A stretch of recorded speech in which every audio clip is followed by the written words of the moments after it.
Hello, hello, and welcome back to another live stream of politics and fun.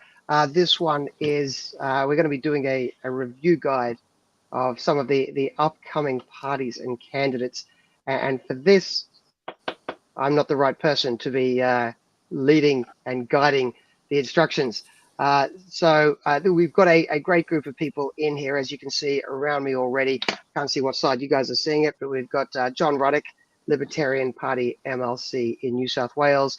We've got Craig Kelly, Libertarian Party Senate candidate for New South Wales. And we've got Ross Cameron, Libertarian Party State President for New South Wales. So you'll see a bit of a theme going on here. This is live simulcast to YouTube, Facebook, and X. Wherever you're watching it, please stop right now. I can see you. Stop what you're doing. Press like, press share, do it. It's what baby Jesus wants you to do. So share this. And this is going to be live. You'll see all the mistakes as we make them, if we make them. And you can also comment along. And if you comment along, we can chuck your comments up as we go, and we can engage with you if your comment is sufficiently witty or cutting or biting, such as we've got here. Oh, that's just friendly. But yeah, we feel free to comment as we go. Having said that, got that out of the way, I am going to be suspiciously quiet as I pass over the control of pass the conch and control of the chat over to the Honourable Ross Cameron. Roscoe, take it away. Well, ladies and gentlemen, boys and girls, it's a pleasure to have your company and a delight to me to be a small part of this ensemble where we have at the moment three very interesting and distinctive minds gathered. Indeed, we're expecting a fourth, Rob Cribb, who is formally actually retained by some of the world's largest betting agencies to adjust their odds. And that reveals, I think, a fairly special cast of mind because somebody who adjusts the odds of a betting agency is sort of looking into the future. And it means they must be deeply engaged with reality in order to form an accurate conception of what might happen next. There are many, many occasions where I think we would agree, the four of us, that we may be in a discussion where we want to have Rob Cribb in the room. You know, we want the ability to go to Rob for advice. Of course, lovely to have the Honourable John Ruddick, MLC, member of the New South Wales Legislative Council, Libertarian Party member, first one from New South Wales. A thrill, a pleasure to have John with us.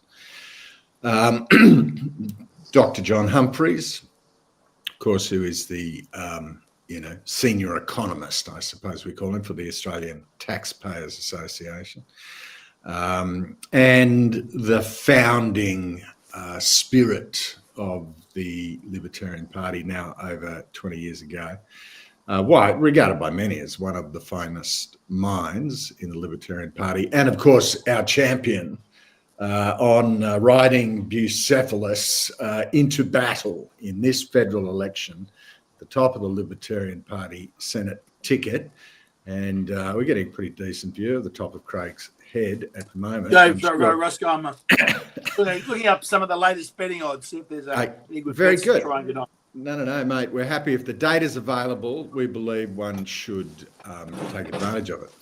So, look, tonight we're going to have a special focus on the Senate, and the Libertarian Party, I suppose, of a minor party on the rise.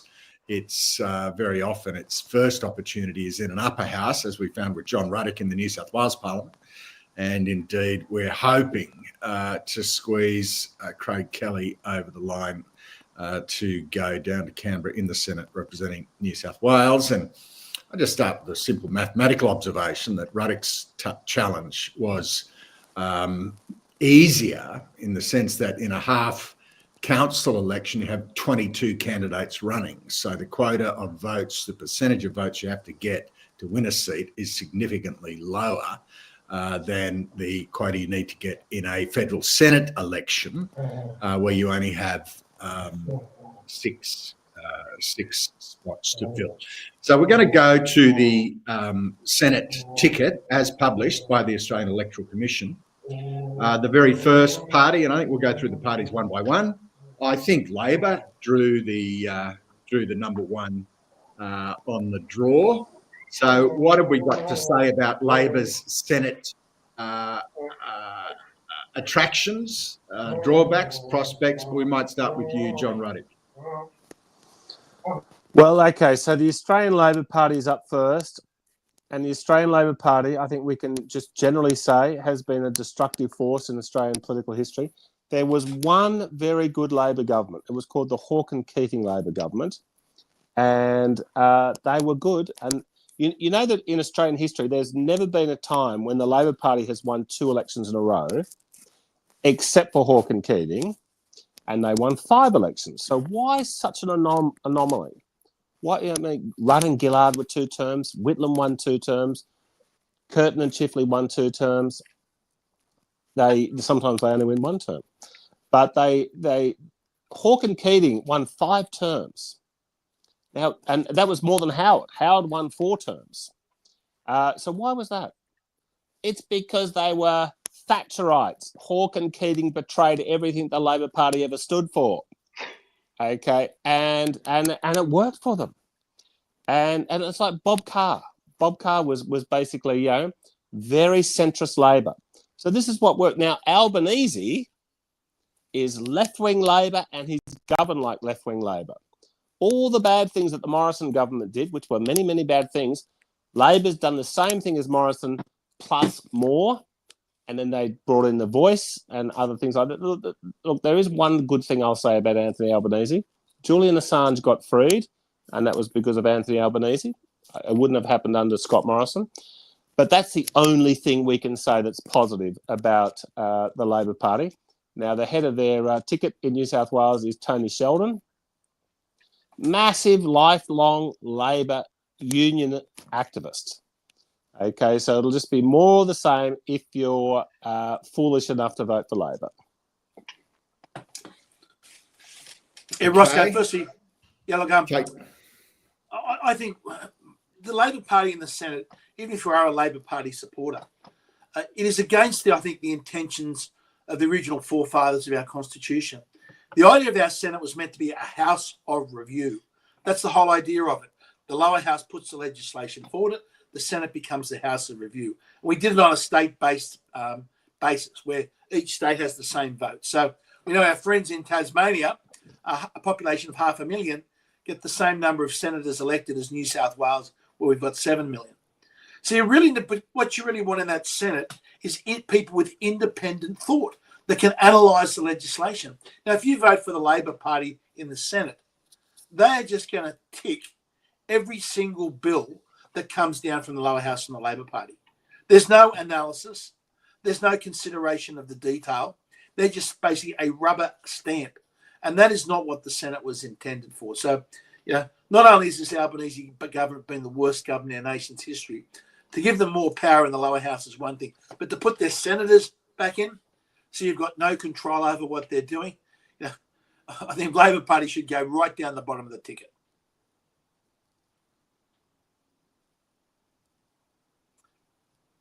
Ross, I think you're on mute. You've muted yourself, Ross. You unmuted yourself. I actually muted my beautiful 18-month-old border collie, Timothy Aurelius, who has a number of magnificent recommendations, but one of them isn't perfect obedience. Dr. John Humphreys, take it away.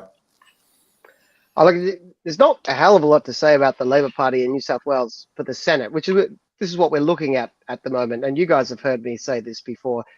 Most commentators are watching this race between Liberal and Labor in the lower house. And I understand why. There's a lot on that. That's what's going to form the government. Too little attention has been paid to the Senate. And I find it somewhat ridiculous how many things Dutton has said he's going to do. He can only do any of those with the Senate.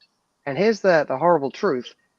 He's not going to be able to get anything through the Senate, including, thank God, his proposed tax increase, which I find a remarkably sad, depressing thing that Dutton has promised to put a income tax increase, but he's not going to be able to do it because he's not going to control the Senate. So this is what we're looking at now, the Senate. And look, I agree with everything you guys were saying about the disappointment of the quality of the Labor Party and how it doesn't make a hell of a lot of sense to give them any more power. But just a bit of real politic here. In New South Wales, the Labor Party is getting 2 senators almost without trying, right? You need about 29%. They're on about 32%. That's more than 29. So the boring reality of the Senate race in New South Wales is Labor gets 2 straight up. And I would argue, I think it's very likely that they're certainly not getting the 3rd, which makes them a fairly uninteresting party to analyze for the New South Wales Senate race. Because they've got 2, tick those, send them away, and they're not really in the race for any of the other 4 spots available. Of course, 6 spots available in the Senate. So they're a disappointing party. They've got nothing really new on offer. They could have been, and they once were, a better party with a hint of actually caring about what works, not just, I guess, what gets them elected. That's not what they are today. But no matter what we say, better or worse, they're locked in for 2 and they're not getting 3. Labor Party, that's it, game over. Who is the number 2 on the ticket? Who's the shoe-in? You've got, can you pull up the New South Wales Senate ticket there for us? Thanks very much. Like, you know, I feel like abracadabra. I speak the word and so it comes into being. Well, the number 2, if I asked the first 50 people I bumped into in Martin Place, what do you think of Tim Ayres? You know, what sort of reaction do you think we'd get, Craig Kelly, to Tim? I think Ayres? you get a pretty blank stare, I reckon, Roscoe. I think not too many would know him, and that's the problem. All these Labor guys are just simply tick and flick. Yeah. As I said, they will just remember the Labor Party execution at dawn if you go against any of the party's policies. So they're just basically machine men that are there, you know, that will not give any consideration to legislation. And that's, I said, the complete opposite of what our Senate needs to be. Yeah. Well, look, you're absolutely right, Craig. And that, you know, Tim Ayres, by being essentially invisible, basically indistinguishable from, you know, 100 other Labor candidates, is doing his job. He's doing exactly what he is sent into the Senate by his party to do, which is nothing. And he's doing it beautifully well. But look, before we actually lock ourselves in, because we libertarians don't like to be locked in to a particular routine or format, you know, this whole election, the performance of the parties takes place in the context of the wider election campaign. And in particular, the options and performance of the non-quote major parties depends very largely on where the primary vote of the major parties goes, where it winds up. And so I think it's worth us each kind of going around the circle and saying, you know, it looks like, I mean, I think it was 1951, between the, you know, the Liberals and the Country Party and Labor together earned over 97% of the primary vote. And essentially since then, we've seen the fragmentation of opinion in this country, down to the point which John Ruddick made to me earlier today about what may be the really historic aspect of this campaign in relation to the primary vote. John, what have you got to say? Okay, so since World War II, there has been 8 changes of government at the federal level. Now, the very interesting thing is when those previous 7 governments, Albanese is the 8th, but the previous 7 governments, when they went for re-election, they all won, but they all had a swing against them, and often a big swing against them, but they still snuck in. So think about Julia Gillard in 2010. It was the first term government seeking re-election. It snuck in. John Howard in 1998 lost the 2-party preferred, but still snuck in. Bob Hawke had a big swing against him. Gough Whitlam had a big swing against him. Malcolm Fraser had a small swing against him. Robert Menzies had a big swing against him in 1951. So the point is that the Australian people, and this is a similar pattern that's happened across the Anglosphere, the Australian people tend to give a first-term government a second go, but they also give them a kick in the bum. Now, what I am really alarmed about in this election, it's possible Albanese gets a swing towards it, okay? And it's quite likely there's going to be an increase in his seats and a decrease in Liberal seats. And I blame Peter Dutton. I blame Peter Dutton for being weak. The polls told us for the last 12 months, up until a few weeks ago, that the country did not like this Labor government. But now we're into the final stretch. It's like an Olympic marathon. We're now into the stadium, and it's a two-horse race. Peter Dutton, Anthony Albanese, and the people are saying, well, we'd prefer to stick with the devil we know, even though they don't like him, even though the mood of the country was to have a change. And I believe it's because Mr. Dutton has been weak on everything. He hasn't taken a bold stand on anything, and I think it's a disgrace. Okay, so in view of the maths, I mean, it seems to me likely that it seems to me that it is still possible that Albanese will. Do you think Albanese's Labor's primary vote will improve this election on last election? Look, it may even drop, but I mean, the Teal vote will probably be up. Now, why is the Teal vote up? I've been out at the North Shore all day today, helping there in Mackellar, our very good candidates there, Sean McLeod and Justin Addison. Now, why are the Teals growing? I believe it's because the North Shore, all during the Cold War and everything, the North Shore was 100% rock solid Liberal. Why are we losing them? Well, it's because, the climate change myth. And Labor and the Greens and the Teals say, climate change is an urgent, amazing, massive, urgent necessity and a crisis. And the Liberals say, well, yeah, we agree it's a crisis. We just don't want to sort of go as radical as them. The fact that they've admitted that there is a crisis when there's not, but the Liberal Party has gone along with the crisis talk, and so the people on the North Shore and the mid-north coast tomorrow, good chance they're going to vote Teal again. Okay, now if the Liberals had the courage of Craig Kelly to say, look, it's a fairy tale, it's not true, and even if it is true, net zero ain't the answer. We should be looking at adjusting to these things. But and it's not just Peter Dutton's fault. Tony Abbott and John Howard, they went along with it when they were the Prime Minister. They don't believe in it, but they go along with it. And that feeds the craziness. And surprise, surprise, the glorious North Shore is very likely to go and vote Teal tomorrow. And it's the Liberal Party's weakness. Okay, great. Gents, can I just use that the reference to North Sydney as an opportunity to then introduce the branch chair, the branch manager, the branch person for somewhere in North Sydney. Rob, I don't. Maybe you can describe what it is you are. But Rob has entered the room, ladies and gentlemen.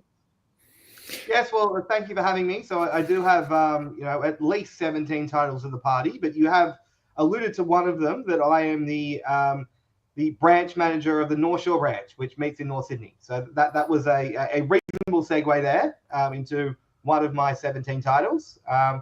Thank you for having me. So I'm looking forward to going through some of these parties one by one and trying to say something interesting about them. And at the end, for a bit of extra spice, we're going to go through some lower house seats where we think it might be interesting for either our party or, I guess, the broader minor right movement. Okay, very good. And I presume you've been in the waiting room listening, so you're sort of up to speed with the conversation. I'm going to go to Craig Kelly first to just give us your sort of headline overview of the dynamics of the campaign. Look, John's 100% correct. Look at the polling. The polling's generally, people say, I don't believe in the polls. But the reality of life is that polling is pretty accurate. And all the polls are indicating have been heading in the same direction over the last month.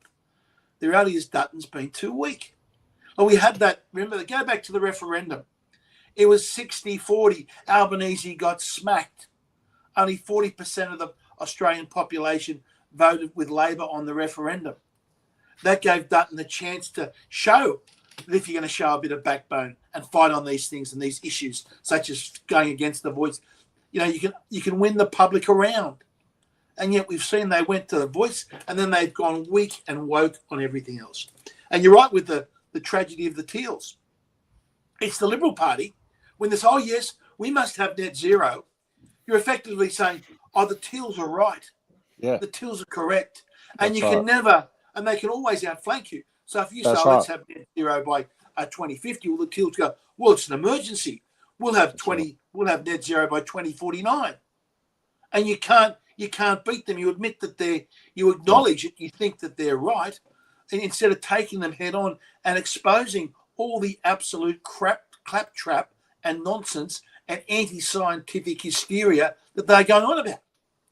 That's the only way you're going to beat them. You're not going to beat them by trying to be exactly like them. And unfortunately, that's tragically what the candidate.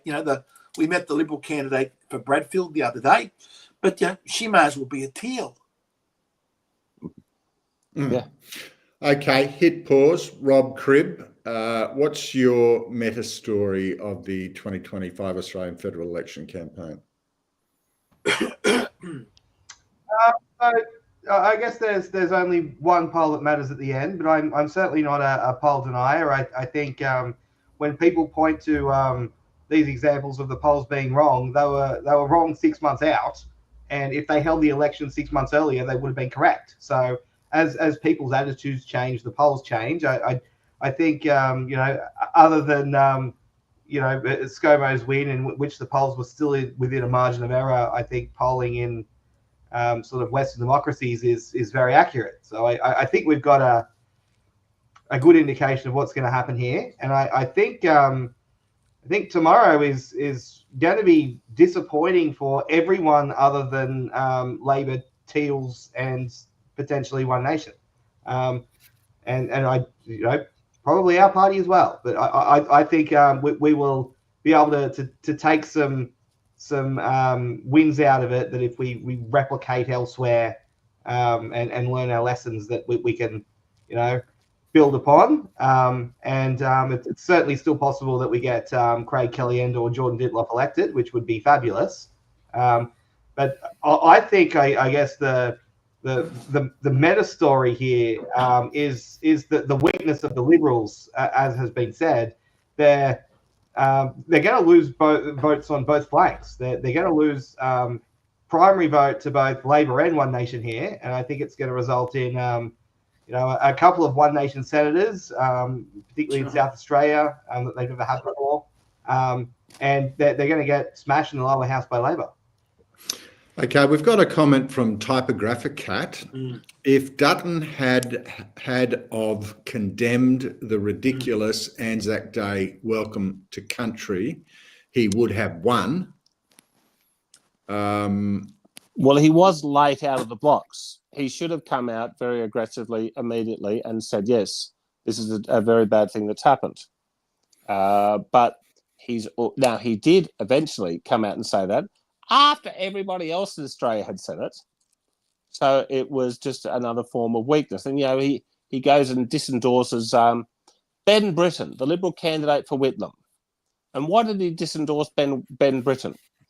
Ben Britton has served with the ADF. He's been on the front line, and he just said in a podcast a year ago or something, oh, well, I'm not certain if, it's a great thing to put women on the front line. Now, maybe he's right, maybe he's wrong. I think he's right. But then Peter Dutton goes and disendorses him over that, which was just, and then the UK Supreme Court came out 2.5 weeks ago, and they had a very good judgment. They were left-wing judges. The judgment was that there is they clarified this transgender issue in a very, very direct manner, which is terrific. The whole world's moving against transgender radicalism. Peter Dutton comes out and he says, oh, well, I don't think that applies to Australia. No, I mean, okay. You've made a pretty compelling case. We all seem to be in unison that, this was a winnable election This was a fish that got away, that was on the hook, that got away because Dutz just was not sufficiently different to Labor. He was indeed adopting a small target strategy, trying to minimise, any possible risk of criticism, where the indications are, and of course, Nigel Farage today has just enjoyed a stunning victory, in which the Conservative Party in the Tories have fallen, I think, from 16% of the primary vote at the previous national election to 7% of the vote. Wow. And Nigel Farage's Reform Party has won the by-election from a member of Parliament from Labor, a member who had to resign for punching his constituent. I may have felt like doing it quite a few times, but never drew blood. So anyway, he's won Reform has won the by-election, and Nigel Farage is saying, well, look, I am now the leader of the opposition. And he's got a factual basis on which to argue. John Humphreys, do you want to add to the meta story?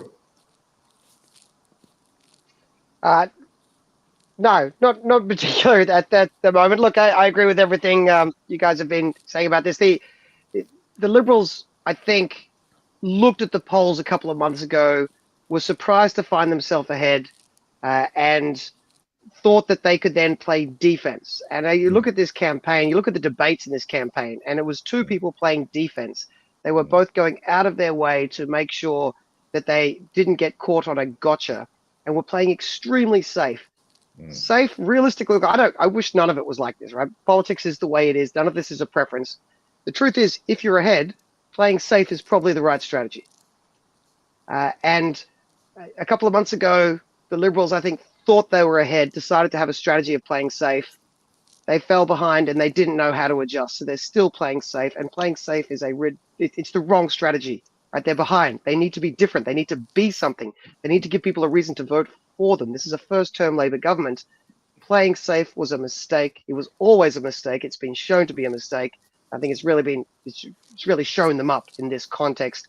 And the oddity here is why they couldn't adjust their tactics. They seem to be ridiculously slow at adjusting their tactics. Labor's played defense and played it safe. But if you're in front, that's what you do to win. And it's just kind of embarrassing and pathetic that the Liberals couldn't get on the front foot and actually provide an alternative when they needed to. Okay. And by the way, can I just say the answer to this question is no, I'm not on a boat. I'm in a caravan. Get down here camping in Sydney town, down here helping out some of our excellent candidates, such as Craig and such as many of the lower house candidates. So not in a boat, but yes. Okay, very good. John Ruddick is the one who, to me, looks more like he's in a boat, moving around as much as he is. But however, we'll take the benefit of John's pearls of wisdom under whatever technical flaws we receive them. Okay, going back to the Senate ticket, I want to skip through it because we won't spend too much time on those who are entirely out of contention. But the B slot, and before we do, I think I would ask Rob Cribb. Labor won the A spot, pulled out of the hat.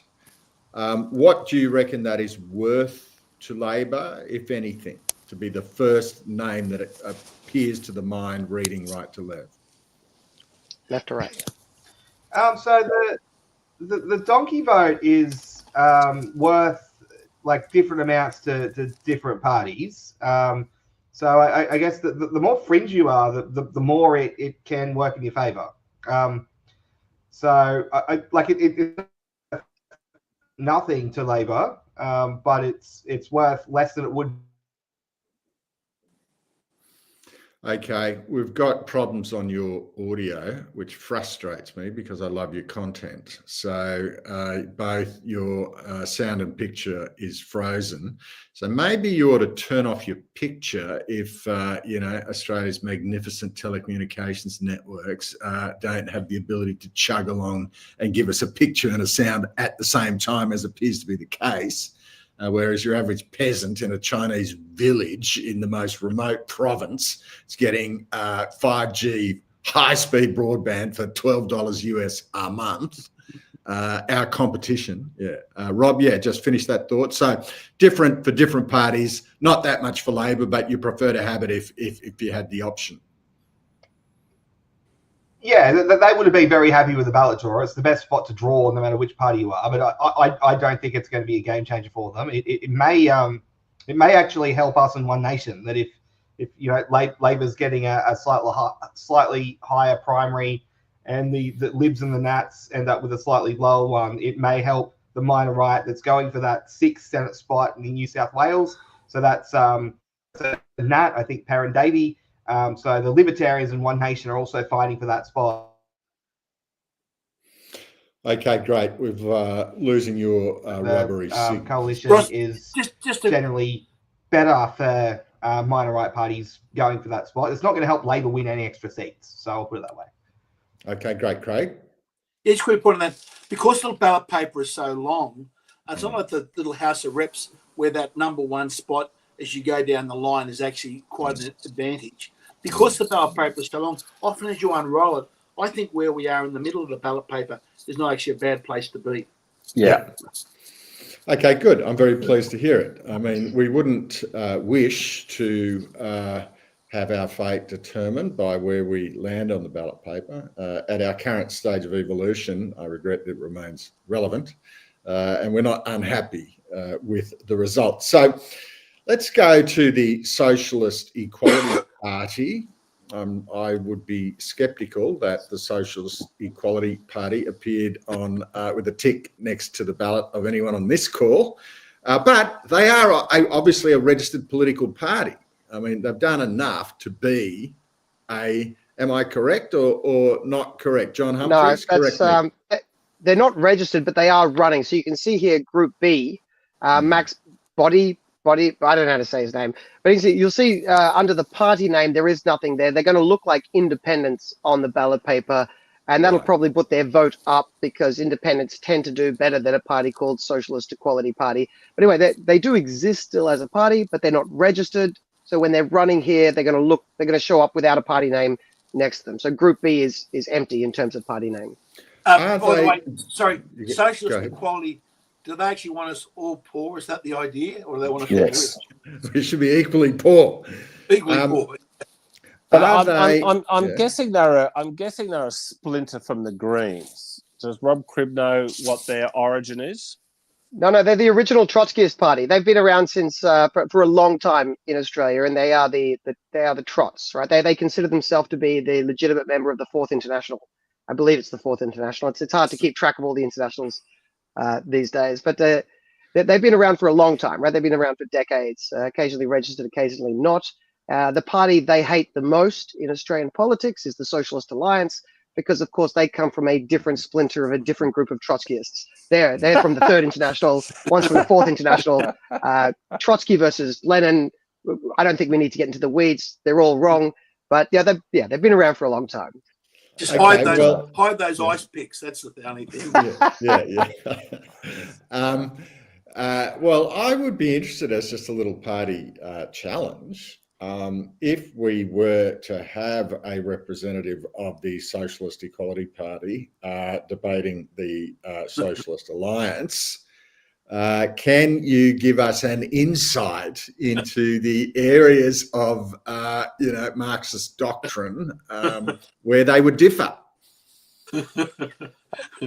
Now, I used to know this a little bit more, but from memory, and if there's any socialists listening along to us, and how many would be realistically, they can fact check me, write it in the comments. I'll put it up on the screen if you're right.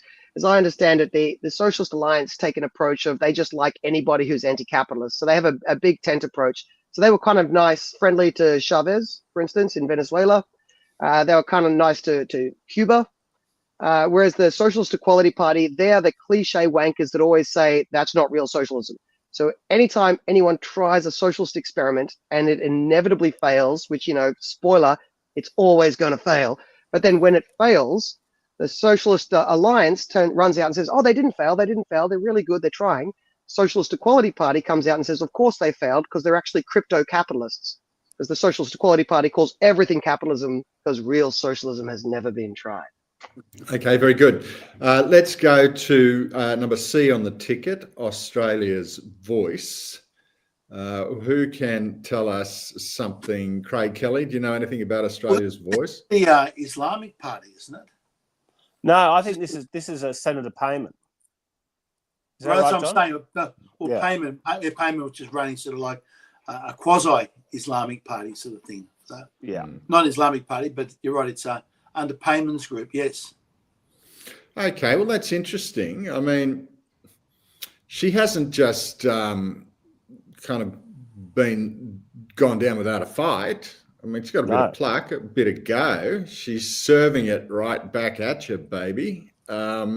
Well, the first thing I'd like to say about Senator Payman is, while I disagree with her politics, I admire her personal courage. She's only the second Labor senator in Australian history to quit the Labor Party, because they have an extremely tyrannical culture in the Labor Party. I see it in the New South Wales Upper House. There's a guy in there, Anthony Adam, who is extremely pro-Palestinian. He gets up and speaks against what his own government is doing, the Labor government is doing, but then he votes with them. And, well, what about our dear friend Greg Donnelly? He's the last man standing from the Catholic conservative element of the Labor Party. Nobody. Now, look, we've done everything we can to reverse the trans radical ideology. No one does more than Greg Donnelly. This is his biggest issue, is anti-trans. He votes for it. He gets up and speaks against it. He holds lectures against it. He votes for the radical transgender ideology every single time. Senator Payman, you've got to take your hat off to her. She quit over her conscience. Now, I don't agree with her conscience, but she deserves some credit. Okay. And she voted against the MAD bill, the misinformation bill. So good on you, Senator Payman. Okay, very good. Rob Cribb, how many votes do you reckon Senator Payman is going to get?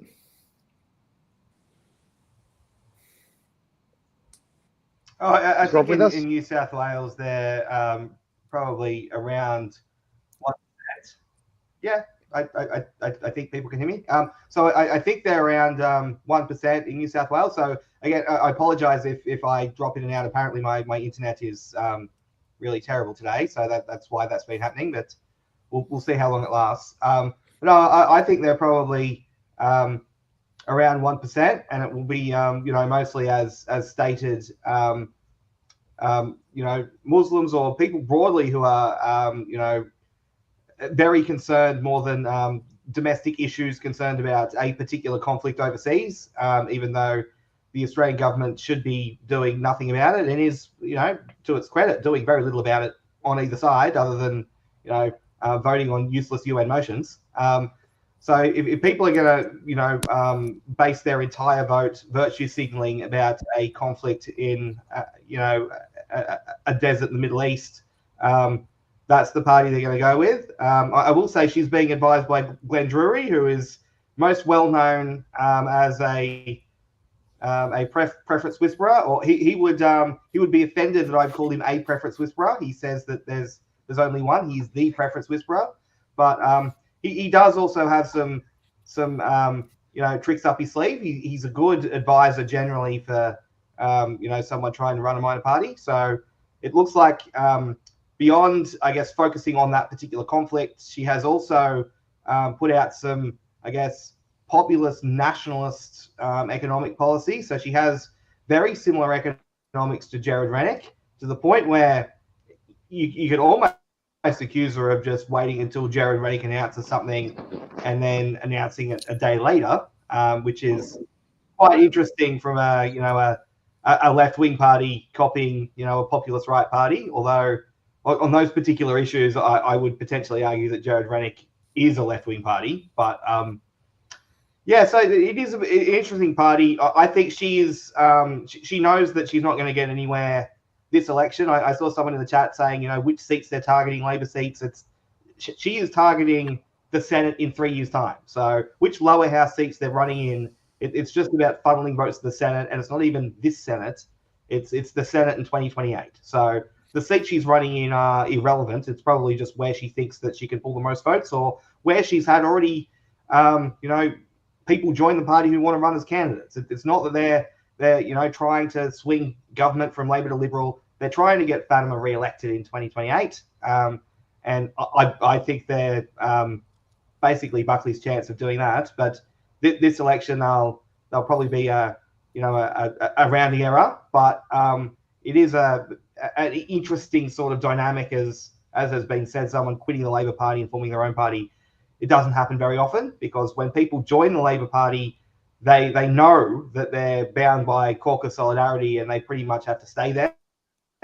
And I guess it takes a certain personality type to be elected as a Labor member, and they tend to not defect even when they hate what their party is doing.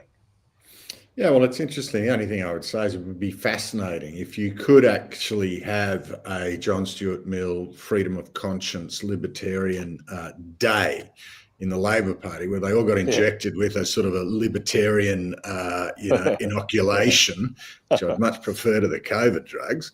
What would they actually believe? Johnny has mentioned one extraordinary example in the New South Wales Parliament. Okay, let's go to Fusion. We want to get through them all tonight before it's time for Betty buys. John Humphreys, what can you tell us about the Fusion Party? I was just ducking down for a second and you called me back in. I just want to clarify one thing for people watching along. Fatima Payman, of course, the person who set up the Australian Voice, she's not up for election this election, so she can't be voted out. She's definitely in the Senate for the next 3 years, and there's a decent chance that she may hold balance of power in the Senate for the next 3 years without doing anything, because she can't lose her spot. There's a good chance that she will be a crucial vote that determines whether anything gets up or down. So I agree with Rob. I don't think she's going to get re-elected in 3 years' time, but it could be an interesting couple of years. So watch out for that one. Fusion Party is a merger. So going back to your question now, having done my typical politician thing of not answering the correct question, but the Fusion Party, I think in column D, the fourth column in New South Wales, they are a merger of themselves were a merger of, I think, 5 different political parties. And then at this election, they're also running as a coalition of 3 different political parties. So this is basically just a catch-all of every left-wing political party that wasn't able to sustain their own registration. So the person running at the top of the ticket in New South Wales is, I think, Miles Whittaker. See if I can bring that up now. Is that right? Yes, thank you. I agree with myself. That's very handy. Miles Whittaker, who was previously the head of, I believe, the Pirate Party. I didn't check this beforehand, so people can, fact check me live and I'll put it up if I've got it wrong. But there was the Pirate Party is one part of the Fusion Party. Another one was the Secular Party. Another part was the Science Party. And then you had a bunch of Cassandra, climate change, the world is falling, the sun's attacking me parties, a bunch of climate change parties. And when it became slightly harder to be registered for federal elections, each of these parties sort of ran into a problem where they didn't have critical mass. So they got together and merged. You could say, fused into the Fusion Party of just this catch-all of leftover left-wing ratbags. Now, in general, my vibe is it's a vibe. I'm not in touch with what they're doing lately, but they always came across as slightly less crazy than the Greens and a fairly cerebral party who had long policy documents and didn't know how to talk to people. They're like the autistic people of the left. If the libertarians are the cliche autistic people of the right, the Fusion were the autistic people of the left that really didn't have much social skill and know how to talk to people, but were quite bright and no one took them seriously. And I think realistically, still no one's really taking them seriously. If they could replace the Greens, that would probably be a good thing, because anyone replacing the Greens is probably a step forward, but they're not going to do that. They would be similar to the Voice and the Socialist Equality Party that we've covered so far. They're going to be a rounding error. So we don't have to worry about them too much this election. Okay, I want to just flip to a different question, and which is, we've seen they fused, in Dr. Humphreys' words, because they couldn't really carry the administrative burden and cost load of actually running a registered political party in this country, which I have discovered to no great pleasure in my current capacity. But it's an interesting question to me. How hard should it be to be a party which is capable of running candidates at a federal election? Because the ballot paper can presumably only go so wide, and particularly under the current form of manual paper-based voting. So on the one hand, you don't want to, in a perfect world, I think you don't want to do anything to suppress opinion or to deny the electorate the option of a candidate. But on the other hand, there are logistical limits to what can be done. Craig Kelly, what do you think have we got the balance right? What's the perfect solution? Look, one of the concerns that I have is the major parties have really tilted the game and the playing field to their own advantage. The way they award themselves the electoral funding. Remember, parties' electoral funding at this election, I think it's about $3.80 per vote, and that's both in the House of Reps and in the Senate. So everyone that goes and votes, you're actually giving $7.60 to the party that you vote for if you vote both for the House of Reps and the Senate. But the thing is, if the party you vote for gets less than 4%, they get nothing, and your money goes nowhere. So it's really I said they've really tilted the playing field in their advantage. Even just like with today, I was out at the polling booth at Cairns Hill with Gemma at Werriwa. And Ann Stanley, she's the candidate. Now, she's sitting there. She's being paid her full salary when she's out there campaigning. Right? Her staff are being paid their full salary. They've got their office that they can use as a campaign office. Right? They've got a printing allowance of about $180,000 a year to print stuff out to their constituencies. And the Liberal guy, was it Sam Cale? Is that correct, boys? The Liberal candidate out there, right? He's taking time off work and paying for everything out of his own pocket. And same as Gemma, our candidate out there, paying everything out of their own pocket. So the major parties have really tilted the playing field to the advantage of the incumbents. And that just makes it really, I think, in many ways, much harder and unfairly harder for many of the minor parties. Okay. Let's go next to Family First. John Ruddick, what's your reaction to Family First? Well, look, we like Family First. I think we're preferencing them, Rob Cribb will know, but we're preferencing them reasonably high.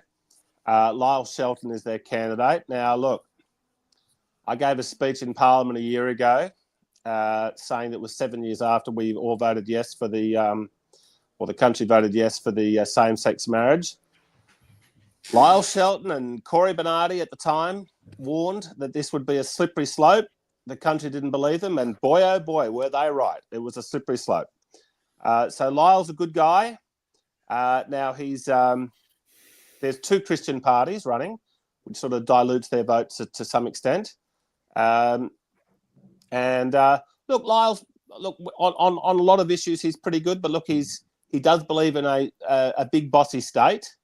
He wants a strong, powerful government to bring about his cultural preferences.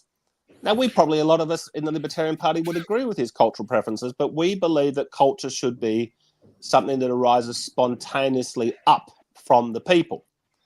Every other political party believes that they should use the state to impose their cultural values, and unfortunately, Lyle is in the same category.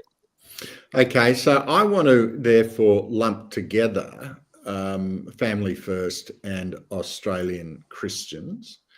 Have we got Rob Cribb? Is he? Can we bring back his? Rob, what do you say about Family First and Australian Christians, and what percentage of the vote are they each going to attract?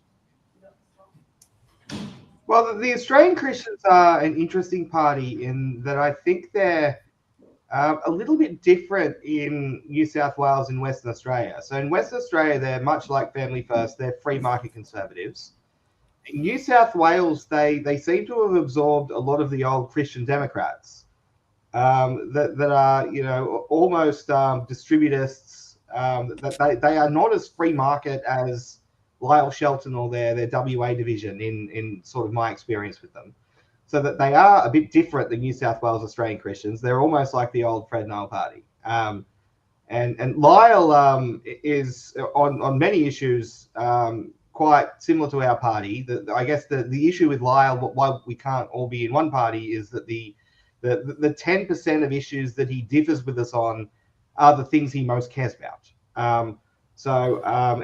We have recommended in the Senate preferencing Family First number 2 because we have a lot of overlap, and I believe they have done the same with us.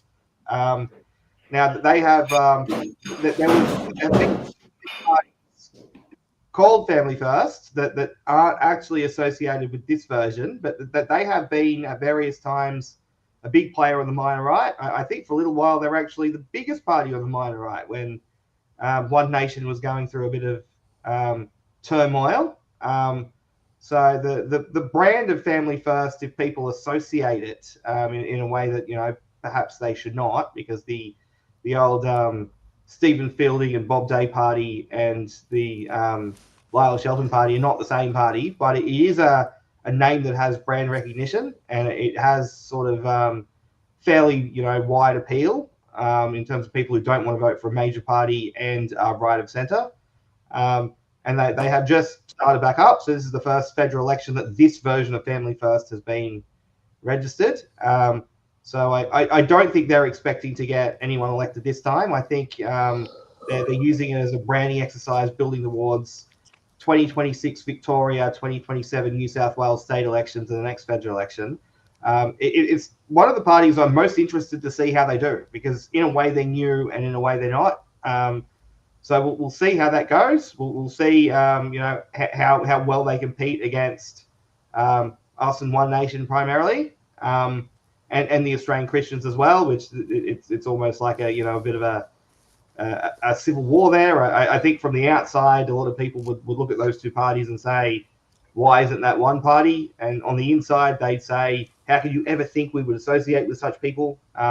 One of those kind of people's front of Judea kind of things. But I can see New South Wales, the Australian Christians, Family First being quite different. But I see New South Wales Family First being more similar to Western Australian Christians than New South Wales Australian Christians are to Western Australian Christians. So there is that particular area of the minor right is a bit complicated at the moment, but it will be very interesting to see how they go. And I certainly like Lyle personally, so I wish him the best, and I think he's going to run in 2027 in New South Wales as well. So he might end up, you know, an MLC and a sort of colleague of John Ruddick. That we'll see. Okay, well, they did win now. So Family First, I think, no, Australian Christians did win a seat in the recent West Australian election, the upper house. And as I was saying, I think their New South Wales division is quite different to their WA division. I think their WA division ideologically would have more in common with Lyle Shelton than their New South Wales division. I think their New South Wales division it's existed for quite a while, but I think after the demise of Fred Nile's Christian Democrats, I think a lot of the remnants of that just joined the Australian Christians, and it seems like they have a lot of common administrators now. And that is, you know, aside from being like I guess a theocratic party in a way, it is quite different to Lyle Shelton's Family First. Lyle Shelton is a free market guy who does believe in, as John said, you know, big government restrictions on some social and cultural issues. But I do not believe that Fred Nile's Christian Democrats was in any way free market. And I think the Australian Christians is a party that doesn't know where it is on economics at the moment. Okay, Craig Kelly, what have you got to say about the Christians? But you being a former Salvation Army tambourine player, go ahead. Okay, Lyle's a good bloke. I wish him well. We were together at an event out of Echo Church out in Smeaton Grange through the week. and we agree on most things. I think we've done a couple of debates together where after, I've said something, Lyle's basically followed me and he said, oh, well, I agree with exactly what Craig Kelly says. So, look, I wish Lyle and the Family First mob all the best. Okay, well, anyone who says I agree with whatever Craig Kelly says is on the money, hovering over the target. So we like those guys. Okay, well, now we get to, in his introductory remarks, Rob Cribb, the futurist, said that he expected One Nation to have a good election. John Ruddick, I mean, in the contest of the minor right, we might say that, in this race tomorrow, there are actually several different contests taking place, and contest number one, the most important one is, which government gets elected or re-elected. Number two is obviously which individuals get elected. Then number three, Craig Kelly's already referred to the fact of who gets over the magic 4% of votes, where the cascade of taxpayer funds showers down over your head, or those who get 3.9 or below are in the Tanami Desert.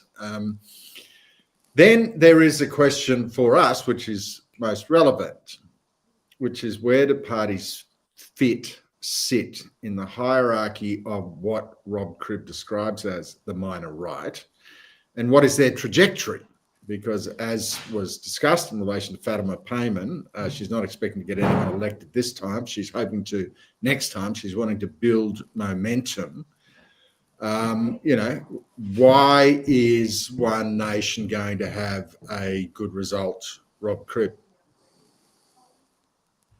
I think the more people are skeptical or critical of immigration levels, regardless of what One Nation are doing themselves, what they're saying about the topic, what other parties are saying about the topic, the more people are concerned about excessive migration, the more people will vote One Nation. So the last election, people who were, right-leaning voters and willing to vote for a minor party were focused more on free speech and COVID restrictions and freedom issues.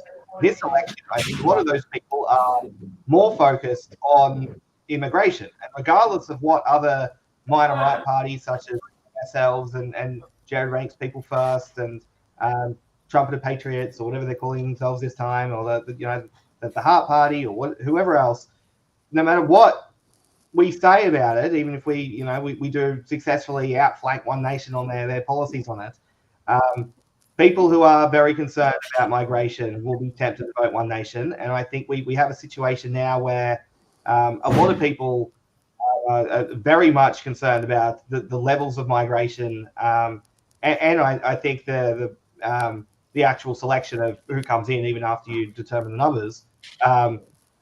I think with that being such a big issue, One Nation is going to get a high vote. And I think that they are always a bit of a basket case. One Nation gets someone elected, within a year or two, that they're often not there anymore. So it's like Malcolm Roberts is the only one who's been elected and still actually there, other than Pauline herself. And Malcolm is very loyal and good on him for it. But I think they're going to have a good election for that one policy, and it's not even something that the other minor right parties could do. One Nation are very much known for that. And I think on the minor right, if you look at the two leading minor right parties at the moment, would be One Nation and Us. I think the more people care about freedom of speech, the more they'll into us. The more they care about immigration, the more they'll to them. And I think this is going to be a big immigration sort of election where both major parties are sort of digging in a bit. The Liberals have said that they'll reduce it a little bit, but I think a lot of voters are feeling betrayed and disappointed with major parties on this particular issue, and One Nation is going to be very attractive, even just to send a message. And we'll say that the other thing is just the lower house polls. The lower house polls won't necessarily translate to the upper house, especially the later ones, because parties like ours and Jared Ruddick's People First are not running in every electorate. And when they do these polls, they ask you which electorate you're in, And if you say that you're in the electorate of Gilmore, they won't give you Libertarian or People First as an option, and so you kind of, if you're a minor right voter, you will have to pick One Nation, who are running in every seat. So I don't think One Nation are going to get this 10.5, 11 in the Senate that you're seeing reported. If they could get 7, and that could be 6 senators. Now it could only be 2 or 3 senators, but this could be One Nation's best election on those metrics. Look, I think in New South Wales, I think One Nation will underperform, because it wasn't long ago that they had 3 members of the New South Wales Upper House. They had the great Mark Latham, they had the very good Rod Roberts, and they had the very good Tanya Mihalik. And guess what? All 3 of them have quit. All 3 of them have quit One Nation. Now, Pauline has had about 35 people elected to various parliaments over the last 30 years. Something like 29 of them have quit in the first term. So if we really want to build a major force on the minor right in this country, like the Greens have done on the minor left, very powerful party, the Greens, with their votes. I think that I think in New South Wales, I think with the defection, particularly of Mark Latham, the acrimonious split, I think it's going to be that will suppress their vote to some extent. And they always do overperform in the polls compared to the result. Because a lot of the time, when people tell the polls that they're going to vote One Nation, they're actually meaning they're going to vote for someone on the minor right. So look, Craig Kelly is a lot better known than the lead One Nation candidate. So it'll be interesting to see what happens. Well, speaking of Craig Kelly, I mean, Craig is one of those who went to One Nation at a certain point, in spite of the fact that we went on our knees, cap out, begging. He said no. And the reason Craig gave us at the time, without wishing to divulge too many confidences, was he just felt that they had a realistic prospect of winning a senator in every state, and he wished and he felt that he owed the minor right the option of winning at the time, and yet now we have welcomed him into the bosom of the Libertarian Party. It's basically a big tongue kiss going on right now. The party is in love with Craig Kelly. Mate, it would be, I think I have to ask you the question, what is your reflection on One Nation? You could have still been with them if you wanted to be, you're not. What have you got to say for yourself? Look, a few major differences between One Nation and the Libertarians. And I'll talk here from New South Wales. Now, One Nation, I think, got 1 branch in New South Wales. That's up on the Central Coast. Right? Here in the Libertarians, we got 12 branches that meet regularly. And so we're much more. And the other real difference is that the Libertarians are a true grassroots party. Now we're governed by the members, the grassroots. The party get to say is where One Nation, it's sort of like a dictatorial structure from the top down. I think that's why you don't see the branches that they have. And if we're going to go forward and look at be a real fair income challenge to the Liberal Party as reform is in the UK, you've got to be a grassroots party. You've got to be members based. You've got to have branches all over the place, and that's what we have with the Libertarians. The other major difference is that when push came to shove on those freedom of speech issues, it was the Libertarian Party that led the way. We were the ones on that mis and disinformation bill. We were straight out of the blocks opposing it. We were organising public rallies against it. When these other parties were all sort of sitting on their hands, sniffing which way the wind was going to blow. And when we saw that hate speech legislation come through, we saw basically Pauline and Malcolm do what was effectively a hostage, looked like a hostage interview sort of thing. Yeah, almost like had a gun pointed in their back, yeah, saying, yes, we're in favour. Oh, yes, they had to clarify, yes, we're in favour of the hate speech legislation. They end up abstaining against it, sort of thing, as well. So when it comes to issues of freedom of speech, you think, oh, man, that is the most important. Every other freedom flows from that. I think the Libertarians are light years ahead of One Nation on that issue. Yeah, well, they did even abstain on the hate speech bill. Look at that. The excuse was just over us. The excuse was given. Oh, we were busy and we looked at it, and we didn't have time for it. Look, you had the main part of that legislation is less than 1 page long. It would have taken you about a minute to look at it and go, no, this is completely wrong. What you can go to jail for posting something to Facebook, and it's reversing. It's not what you intend to say or your meaning. You say something in good faith under this legislation, and it's the perception in the mind of the person that hears it that puts you in jail. And the groups that are protected are not just groups with disabilities. They include groups with political opinions. So you should have been able to look at that legislation. If you couldn't look at that legislation in about 1 minute and say, this is rubbish, I'm not going to vote against it, well, there's something wrong. Okay.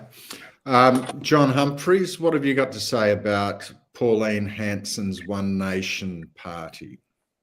I agree with all of the commentary here about the weaknesses, the potential problems with the One Nation Party. The Libertarian Party would be a much better minor right force to balance out Parliament. Having said that, I mean I think that's genuinely true, and that's also what I want to happen. I do think one of the main stories that we will wake up to on probably Monday, because it takes a while to count the Senate votes, is going to be that this may be seen as a good election for One Nation. Now, I'm not sure if that's going to be true in New South Wales. I'm very much hoping that Craig can win that final spot in New South Wales. But more broadly speaking, One Nation is looking good in WA, looking good in South Australia. They have a chance, and this would be a great thing, by the way. This is not about blowing smoke up One Nation, One Nation's ass, but there is a chance that Pauline Hanson's daughter may beat Jackie Lambie in Tasmania. And I'm not saying this out of any love for Pauline Hanson's daughter. I don't know her from a bar of soap, but Jackie Lambie is a blight on our parliament, and so knocking her out of parliament is only going to be a good thing. And of course, Malcolm Roberts has a chance, and they have a chance in New South Wales. None of this is a preference. I'm not saying this is a preference. I'm saying this as an observation of what may happen. There's a few states where One Nation are looking better than they have previously. So that may be one of the stories coming out. Albo wins. Everyone expects that. The Greens try to leverage that. Everyone expects that. But One Nation potentially doubling in size could be one of the stories. Now, the big question after that, as Ruddick has noted, and other people have noted, a ridiculous percentage of people elected under the One Nation banner, and UAP banner for that matter, have not stayed in their parties. Because they rally around a personality rather than a philosophy, those parties have struggled to stay together. The Greens have stayed together quite well because they rally around a philosophy of socialism, but it's a philosophy. Our party has consistently held together quite well. People have cooperated with each other regardless of their personal relationship because we agree on a set of principles. And that can keep a party together. Parties that are just around a personality have somewhat struggled to do that. So if I'm right in thinking that One Nation has a breakthrough moment by Monday, the $1 million question on the minor right is, in a year's time, can they hold together? Like, what is it that holds them together? And who is it that can rise to a position of leadership? Or when they fall apart, what happens next? I don't know the answers to any of that. Of course, I could say that what the answer to that is Craig gets elected in New South Wales. When they fall apart, everyone realizes that our party is offering a cogent, coherent, principled version of minor right politics, one that doesn't fall apart and has better answers. But that's a hope. As for what happens, okay. I think One Nation will have a good night, and then we'll see if they can hold it together. I want to ask Rob Cribb if he thinks that Malcolm Roberts gets re-elected in Queensland. Look, it is a tough one because of the existence of Jared Ruddick. I think he probably will narrowly, but I do worry that there are a lot of people who think, oh, okay, well, I can vote for a minor right party, number one, but I have to put the Liberals through to make sure, Labor doesn't win. And that's not really true. As long as you put Liberal ahead of Labor, your vote's not going to be wasted. but people do have this sort of mindset. So I am worried about the amount of people who, if you know, Jared wasn't running, would have voted 1 Malcolm Roberts and 2 Liberal, are now just going to vote 1 Ruddick and 2 Liberal. And if Ruddick only gets 2 or 3% and doesn't win, that these votes that should have been going to Malcolm are just going to go to the Liberals. So I am a bit concerned about that, but you know, put me on the spot, and my prediction is that Malcolm Roberts narrowly holds on. Okay, let's go to animal justice. They're an interesting. John Ruddick's got a bit of experience with them in the New South Wales Parliament. Johnny, what have you got to say about animal justice and where do they fit? You are yourself, you know, a bit of a crazy animal guy, especially in relation to koalas. Is the one area where we completely, emphatically, you know, John Ruddick saving, bloody destroying the forestry industry to save chlamydia-ridden koalas. Yeah, go ahead, brother. Take it away. Well, we're pro the forestry industry. But yes, I am somewhat sympathetic that I do believe that as humane Christians that we should minimise unnecessary animal suffering where we can. Okay, now, animal justice, look, in the New South Wales Upper House, they basically vote with the Greens 95% of the time. But look, I've got to say they're very, very sincere about their cause. And they, you know, I get the feeling they don't really care about economics. Okay, they are really a truly single issue. Look, I'll tell you the one issue where the Greens and animal justice disagree. There's this big issue of the brumbies down in Mount Kosciuszko. Now, the Greens say we have to slaughter the brumbies. And they say that because, you know, they say, look, you know, they're not native. They are damaging the Australian, landscape and hurting and endangering native animals. Animal justice says we don't care if they're native animals or non-native animals. If they're animals, we want to preserve their life. I don't quite know where it sort of ends. Like, do we say that like we should be preserving fleas or insects? So I don't know where the barrier ends. But anyway, look, they do consistently get about 2% of the vote, and it'll be interesting to see what happens tomorrow. Craig, you want to add anything on animal justice? No, I'd just say, look, you'll probably find a lot of former Greens voters actually being turned off, that the Greens are no longer the party for the environment. So switching across to animal justice, the Greens are not the environmental party that they used to be. It's pro-Hamas and this strange bedfellows of Hamas and transvestism. That seems to be this strange mix that the Greens have.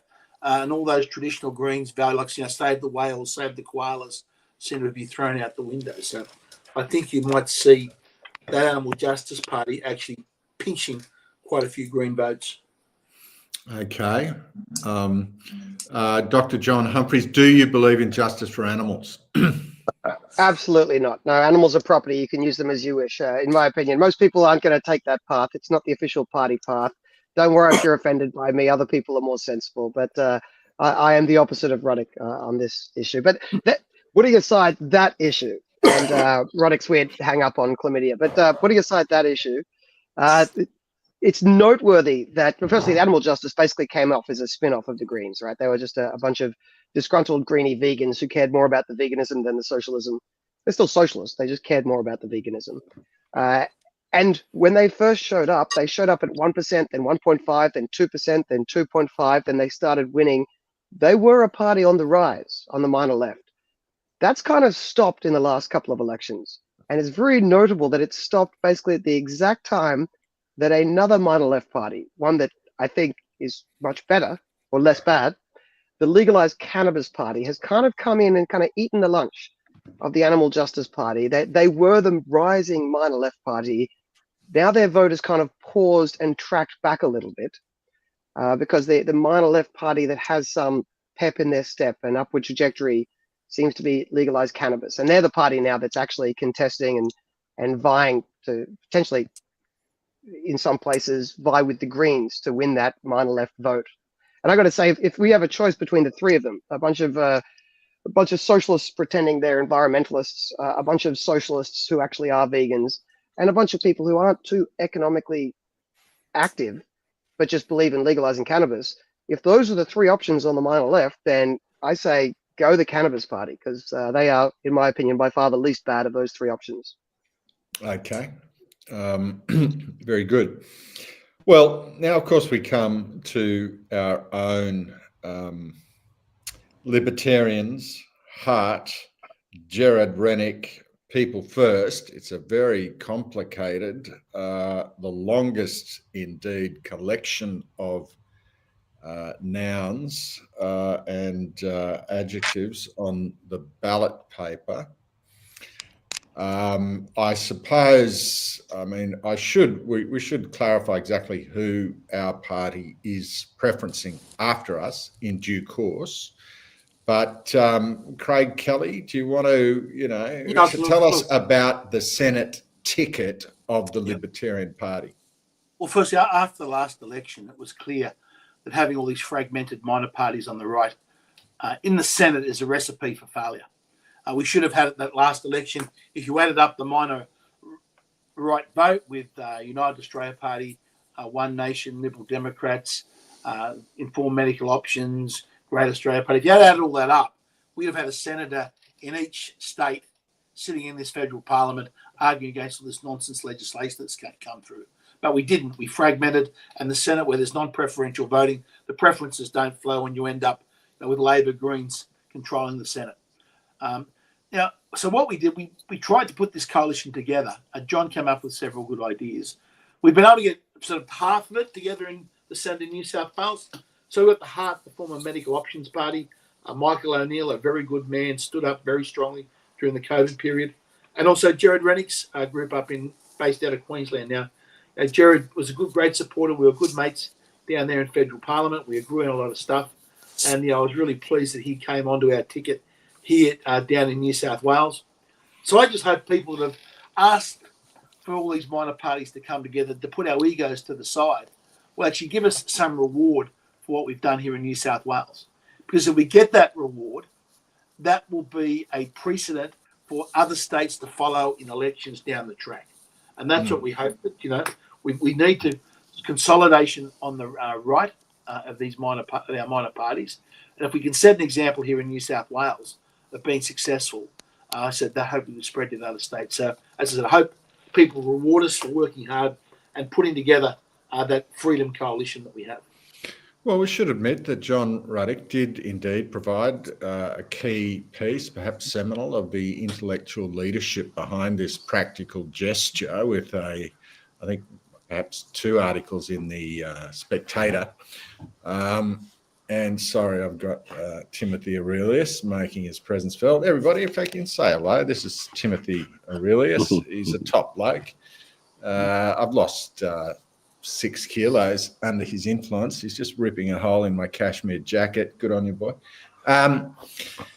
John, where we have landed is a fraction of the grand vision you wanted of the great primary. Why don't you share the vision that led to where we got to on the ballot paper, which is this fusion of 3 parties in a coalition of the minor right? Well, look, what Craig just said is entirely correct. At the last federal election across the country, about over 12% of people voted for a minor right party. Now, that's easily enough to have had 6 senators elected, but we only got 1 senator elected, Senator Babette, who's doing a very good job. And that's because we're splintered. Now, so what we really have to do before the next federal election, 6 months before the next federal election, we need to have what we're calling a grand primary, where we can have 6 or 7 parties participating, and I think someone mentioned it earlier. We agree on 90% of stuff. We do have our differences, and we're proud of those differences, and we're not going to buckle on those differences. But what we would say is, if we have, say, 6 parties, we would all meet. We would invite all the members from those 6 parties, which might be 2, 3, 4, 5,000 people, would all meet in the Sydney Town Hall, the Adelaide Town Hall, the Perth Town Hall, and every party would put forward their best candidate, and they would all give a speech saying why they should be the head of a big grand coalition ticket. Now, in some states, One Nation might win, Ruddick might win, Libertarians might win in some states. And I truly believe that most people in those minor right parties, firstly, they're going to want to win. They're going to want to vote for the candidate who is the most electable and who's the most persuasive. And I truly believe that people will vote on merit. So you might be a member of One Nation in New South Wales, but the Libertarians might put up a candidate like Craig Kelly, and they might say, look, I prefer One Nation, but I think our best chance of winning is the Libertarian, Craig Kelly, or might be the Gap Party or the whoever. And that's how we can absolutely maximise. We can retain our individual identity, but we can then all be united on a big grand ticket. And guess what? We're going to have, within 2 election cycles, we will have 12 minor right senators. Gives you an enormous amount of influence in the federal parliament. So this is what now it's different in the state election because it's actually in our interests to run as separate parties. But for the Senate, where we need a lot more votes to win, the grand primary is something that we very, very, very much need to do. That grand primary idea, JR, that was a very good idea. Do you take responsibility for that idea, Dr. Humphreys? I love to see fighting over the authorship of good ideas rather than us all living... No. Actually, no. Dr. Humphreys is correct. Yes. I remember. I was sitting in the car, in my car park, and it was Dr. Humphreys. I was talking with Mr. Cribb, and he said, "Oh, I've got it," and it was his idea. And I suggested to Dr. Humphreys that he propose it, but he said, "No, you should propose it." So, but yes, no, it was a John Humphreys idea. As many good ideas often come from, often John Humphreys says something, then 3 months later, I regurgitate it. I truly believe I came up with the idea, but then he reminds me, actually, it's my idea, and I do acknowledge it when it's true, and that's what I'm doing now.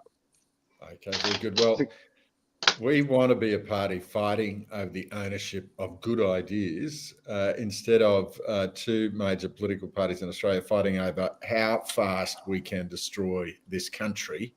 The Liberal Party saying fast, and Labor Party saying very fast.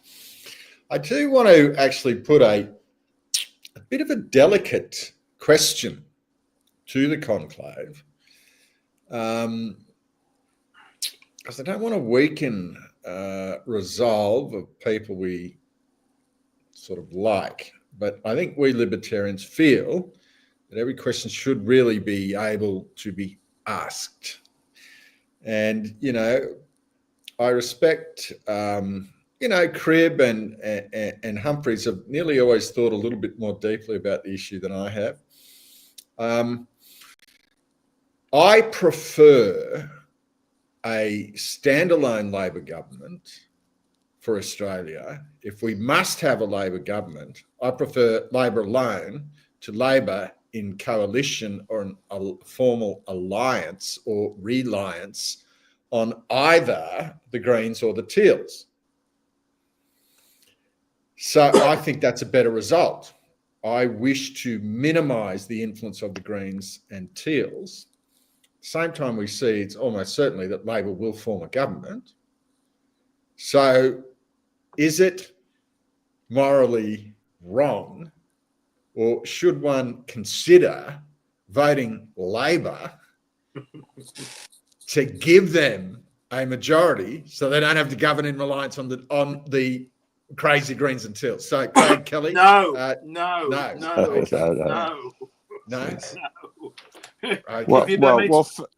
Firstly, if you get Ross, a Labor person elected, Ross, let's just say in my old seat, right?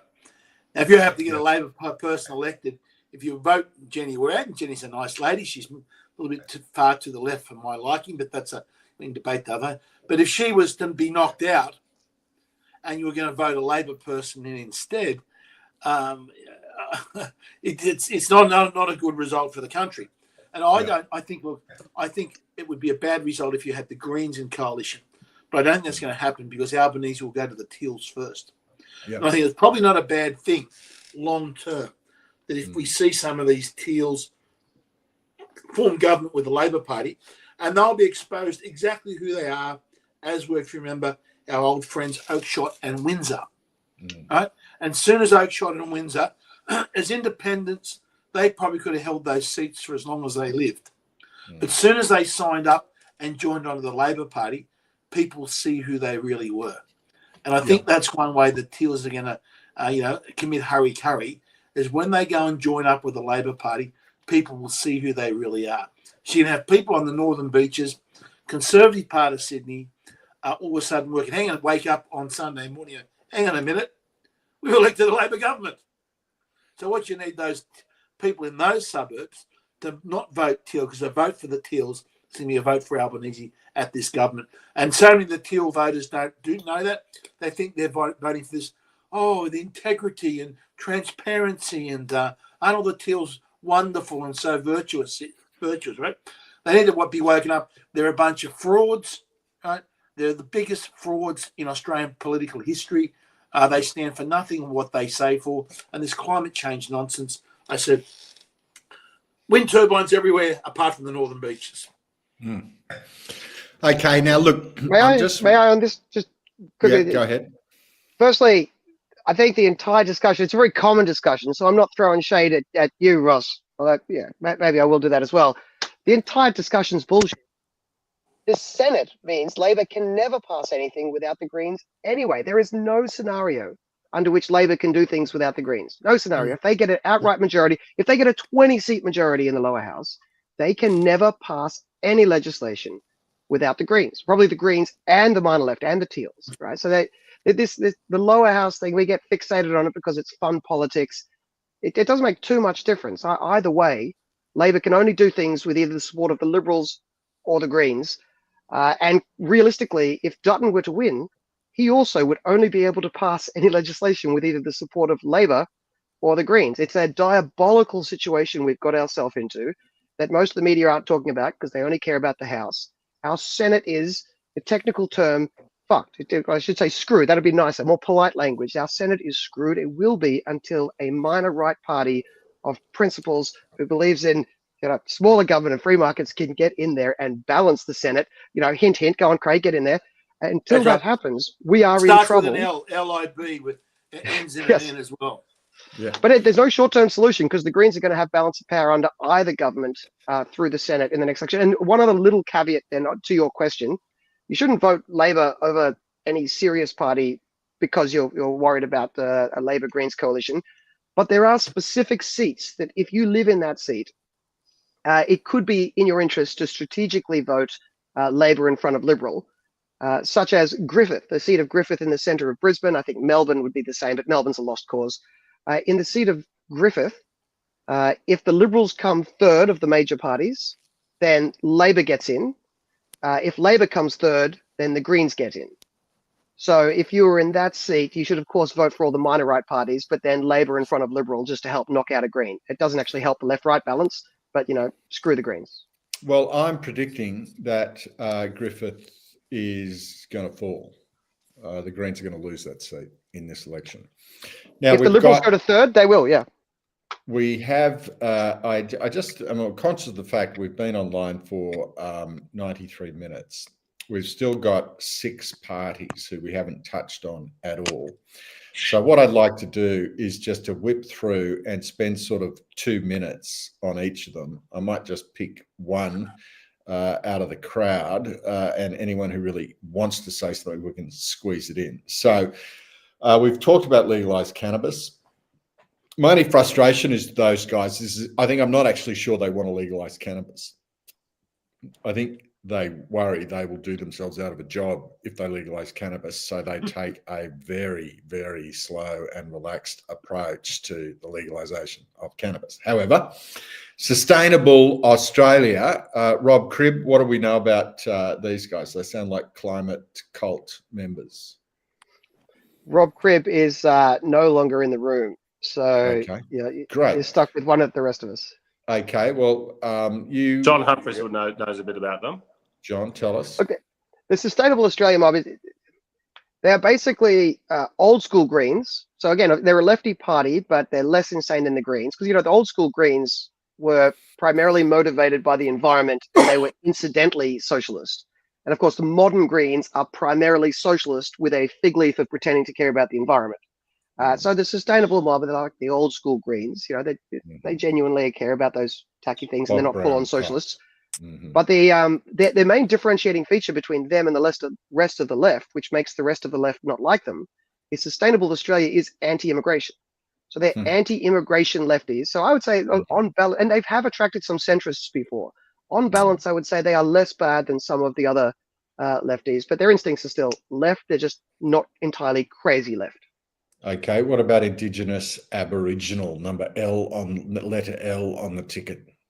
John Humphreys. Of course, if you're looking to vote letter L, you should, of course, be looking to vote Libertarian instead of. But look, I don't know too much about that party. They just say they're there to ensure that Indigenous people have representation. They never make too much of a noise, and they never really bother the scorers.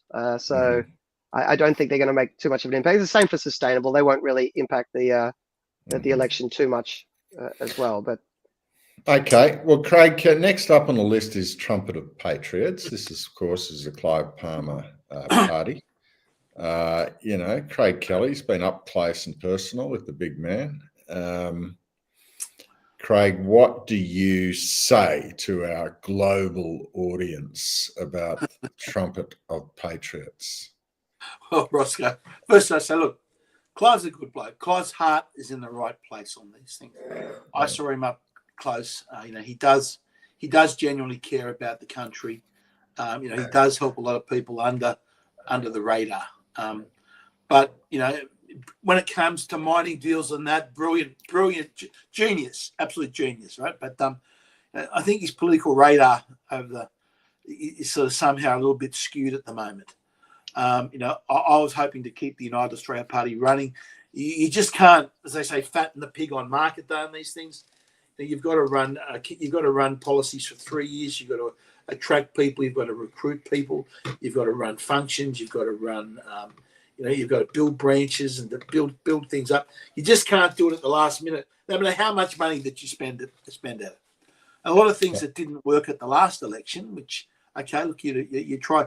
Well, you say you suck it and you see, and you try different things, and some things didn't work at the last election, but they're doing exactly the same things, and they're running the same campaign that they run before. So I just think that'll be a huge disappointment for the resources that they'll put into it, and I look at the things how better those resources could have been spent over the last 3 years of building things up, and it makes me just sort of shaking the head, to be honest. But the money could have been spent so much better rather than rushing it at the last minute. And the problem going forward for good old Uncle Clive is we've got these new electoral funding laws coming in the next election, and there's a real chance that which they're likely to go through, that he won't be able to sort of put any more than a couple of $1,000 into the next election campaign. Okay. We go to Liberals and Nationals. We gave them a decent touch-up in the earlier part of the segment. If we run down, my question is how many, we assume they're going to get a senator elected in Andrew Bragg. Jessica Collins is at number 2. John Ruddick, what do you think are Jessica's chances of getting elected, and who the hell is she? Oh, Bragg and Jessica Collins are 100% certain to be elected, just like the first 2 Labor Party people in New South Wales are 100% certain to be elected. Now, the last election, the third coalition's Senate candidate did get elected, and they usually do in New South Wales. They don't in Victoria. Now, look, Andrew Bragg is probably a little bit smarter than the average senator. He's a bit more enthusiastic, but he's a big lefty. He's basically a teal. He's a teal with a Liberal badge. He wrote a book saying Liberals for yes. Okay, He was the face of Liberals for Yes in the referendum on the Voice. He loves climate change. He thinks climate change is a magnificent economic opportunity for the country. So I'm just thinking, you know, if the average Liberal Party voter out there, and there's about, you know, 1.7 million of them in New South Wales, according to the last federal election, I'm pretty sure a majority of them actually sort of have a lot more in common with Craig Kelly than they do with Senator Bragg. So I'm hoping, you know, Ross, I've got to say, since you've been hosting this thing, the viewership keeps going up.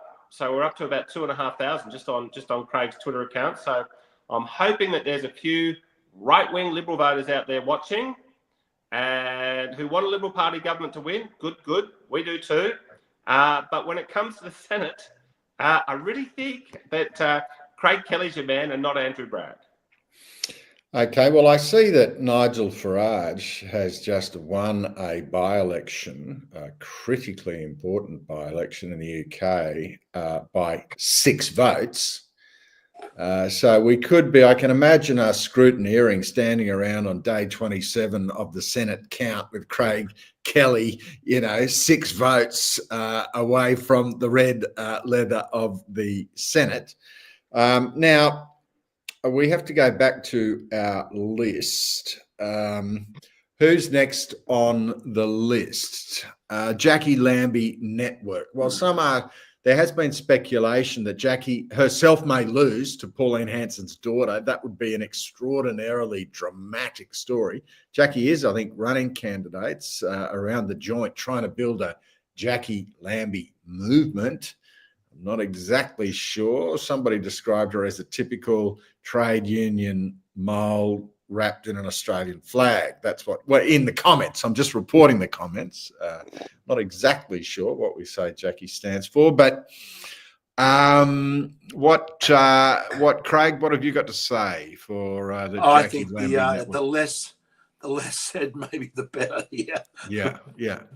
I've had a number of, you know, she's that sort of Australian, pretty bolshy, you know, middle-aged female in the front bar of the pub. I can't forgive her for her conduct during COVID. The way that they could go to her to go off, sort of thing, and she does these rants where she gets all, you know, she gets all excited and just rants emotionally and irrationally. And they were rolling her. I remember they rolled her out the next day after they had that shooting. When they were shooting with rubber bullets, a scene I never thought I'd see in my country. The police firing into the backs of innocent civilians that were fleeing through a public park. They were being shot with rubber bullets. The next day in the media, they wound Jackie Lambie out to criticise all these people and to defend the police and say how terrible it was these people actually were using their democratic right to protest about being locked down and forced to undergo medical interventions against their free will that were shot in the back. And they rolled Jackie Lambie out to defend the police shooting people in the back. Sorry, I can't forgive her for that. Okay, I've got it. Yeah, no. Jackie was vile during COVID, and she can never be forgiven for it. And she was acutely malicious towards people like Craig and us who were skeptical of the craziness. So look, she's an idiot. She hasn't got a brain in her head. Okay, now she gets votes because she's a bit of a smart ass and she sort of talks a bit rough. Okay, but she's basically a moron. And okay. she's now trying to import her moronness to the rest of the country. I've been listening. I've been in the car a lot in the last couple of weeks with Craig and Rob and everybody and John Humphreys. There's a lot of Jackie Lambie ads on 2GB, so she's got a bit of money behind her. But look, she's going to get 0.5% in New South Wales. Okay. Interesting. Citizens Party. Now, they may require a little bit of scholarship and erudition from Dr. John Humphreys. What do we say about Citizens Party? So the Citizens Party used to be called the Citizens Electoral Council. They are the acolytes in Australia of the American political phenomenon known as Lyndon LaRouche, who is basically, they style themselves as being on the right and believe nearly the entirety of the economic agenda of the left. So I guess they got elements of nationalism and socialism. They don't quite merge those two words together in the way that creates quite as many deaths as other people have merged those two words together.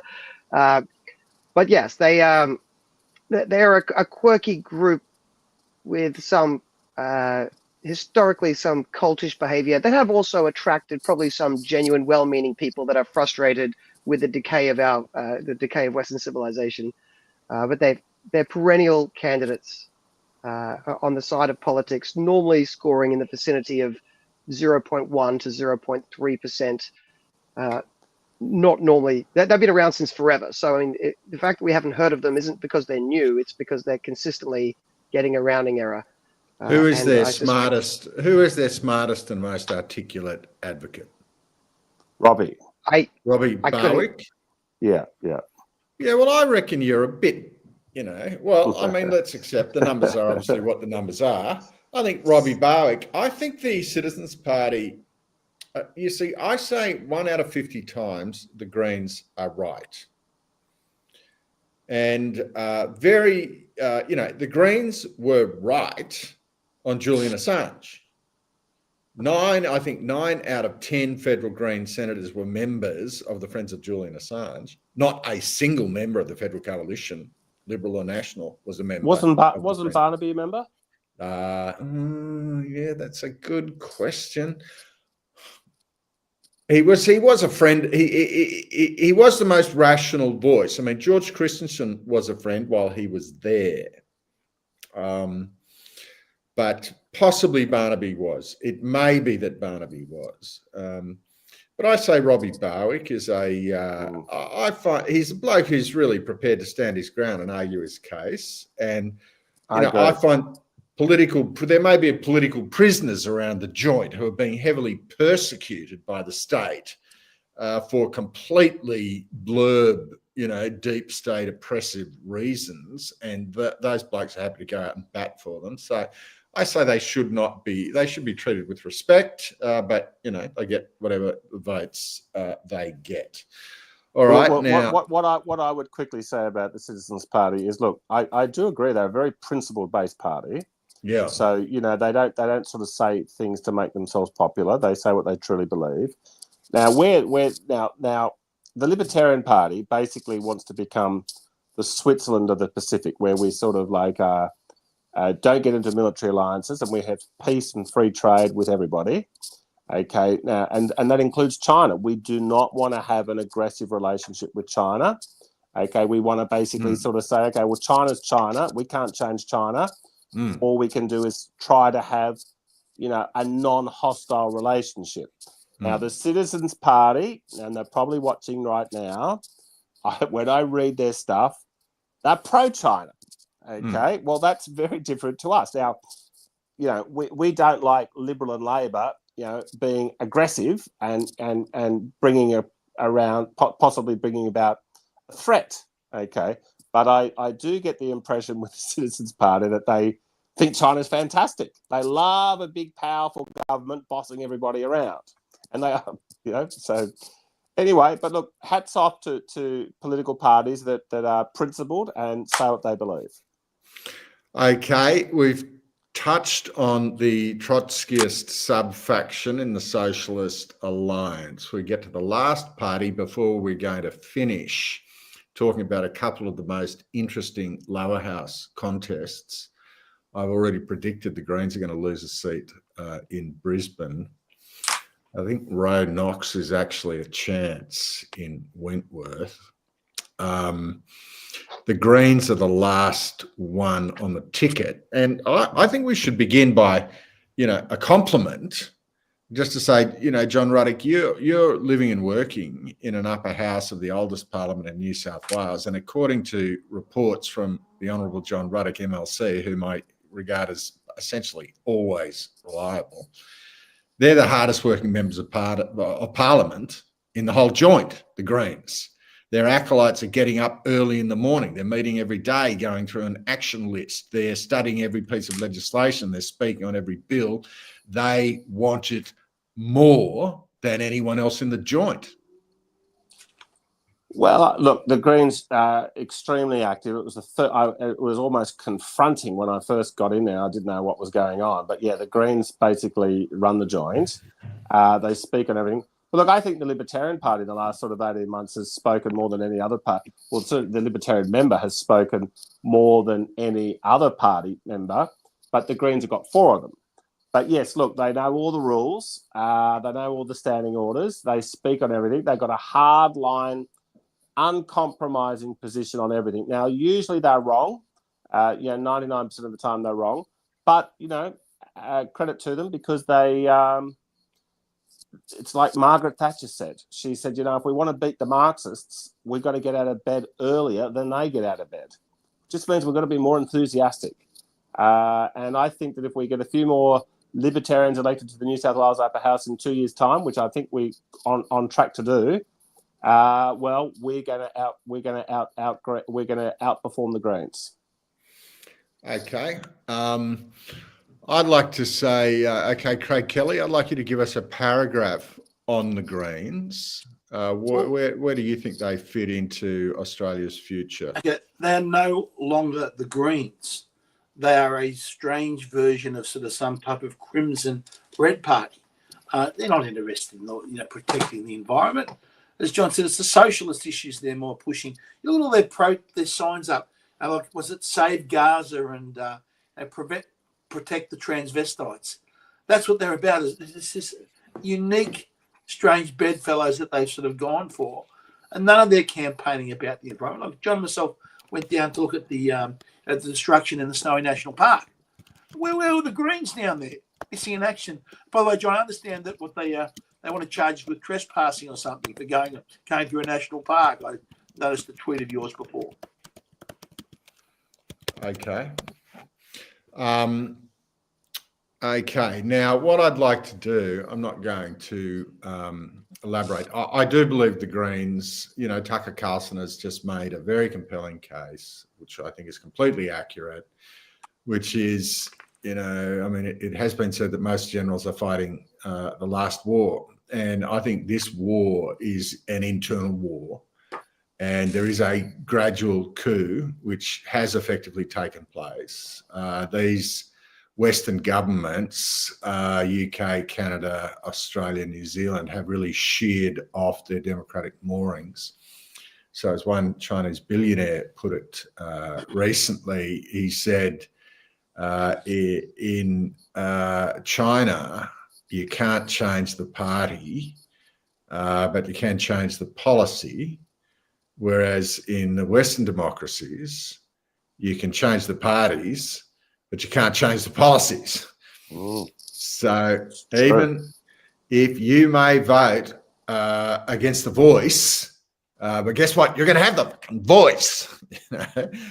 You may vote against climate change, but you will have climate change because it doesn't actually matter which party you put in there.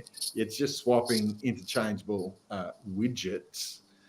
I've forgotten what the point of that diversion was, but it's obviously a very useful one.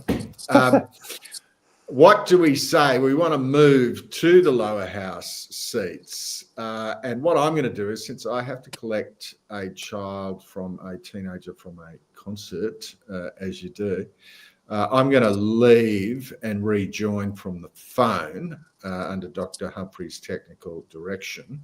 So before I go, I thought I'd just put the ball on the tee and say, I would like you to go Serie A, Tim, one by one, and say which lower house contest are you following most closely?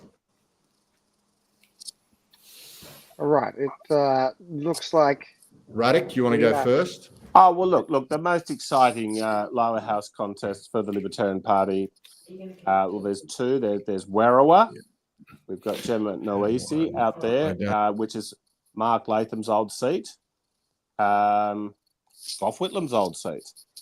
Now, Gemma has run for state parliament out there. She's run for local council out there, and she's putting in a fantastic effort. She's established a terrific Libertarian branch out there.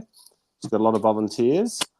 Craig and I have been out there several times in the last couple of weeks. And look, I think she might be on track for double digits, which is pretty impressive, a lower house seat for a minor party. Now in Lyme, we have Councillor Mark Hornshaw running up there. Now, when the Libertarians ran there in the local council, we got 23% of the vote. Now, Mark has also put in a terrific, built good infrastructure up there. He's got regular meetings. Lots of people turn up to the meetings. And it's a real credit to Mark. So they are the two seats that the Libertarians are looking at. Now, then, we are friendly with Matthew Camanzuli, who is a independent in Chris Bowen's seat, McMahon, which is between Parramatta and Penrith. We're following that. Now, Camanzuli is not a libertarian, not a Libertarian Party member, but look, we've got a lot in common with him, so we're wishing him all the best. We're not running against him because we want to help him win so much, and we're also not running in the federal seat of Hunter, where Stuart Bonds is running for for One Nation, and he's got a reasonable chance of winning. So they are the four seats that I'll be keeping a close eye on this time tomorrow night. All right, Craig, have you got your eye on any of the lower house seats? Yeah, look, of course, all our Libertarian candidates all around the states, the guys have really put in a great job, sort of thing, to get us to where we are. But the one I'm really going to be watching with I must admit, a bit of a bias here. I want to see that Chris Bowen get beaten. You'll hear the cheering from across Sydney if that happens. You know, mate, the man is completely out of his depth. He has failed. They've given him portfolio after portfolio. He's been a disaster in every single one. And now he's a disaster in probably the most important portfolio in the nation, and that's on energy. The costs are spiraling out of control.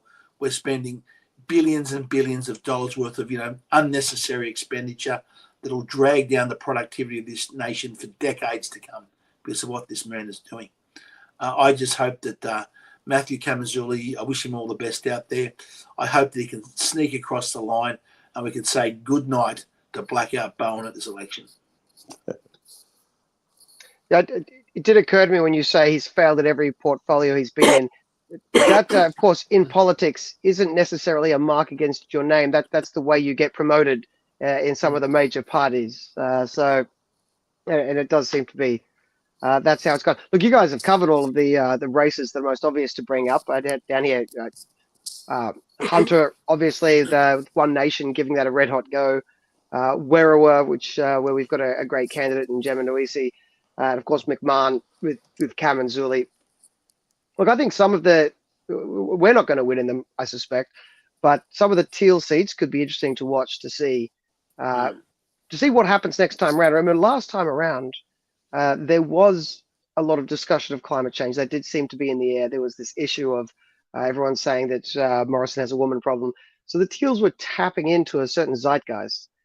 I think you don't hear much about climate change being the issue at this election, right? Energy prices, perhaps, but not climate change. It's cost of living, cost of houses, cost of energy.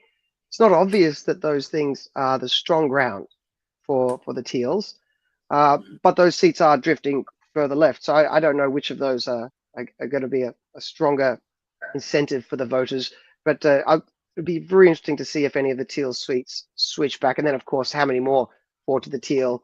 The Cowper, the seat of Cowper from the Nationals, covering from Port Macquarie up to Coffs Harbour, and the seat of Wannon in Victoria, which is Dan Tehan is one of the front benchers for the Liberals. He's been mentioned as a potential future leader when Dutton falls over. By the way, I'd love to quiz you guys on who you think is going to be the next leader of the Liberal Party. But before I ask you that, Dan Tehan's been one of the people that's been discussed as a possible leader, but it looks like he's going to lose his seat to a teal on the current numbers. So my suspicion, my guess, is that a couple more seats fall to the teals, but perhaps a couple of existing teals fall back to the Liberals. So that'll be interesting. Another one to watch out for is the seat of Monash. It's in Victoria. I know we've got New South Wales focused in this chat, but the seat of Monash is with Russell Broadbent, who is a former Liberal, got disendorsed, then run as an independent. There's some chance that he might be in the running, similar position to maybe Camanzuli. Not likely, but likely enough to keep an eye on it. So that could be a fun one to watch. And then, as Ross brought this up earlier, the issue of some of the Greens that they're trying to defend. Now, Adam Bant in Melbourne, that's a dead red is what we call it when it's Labor unrecoverable. I don't know what we call that, a dead green. It's staying green.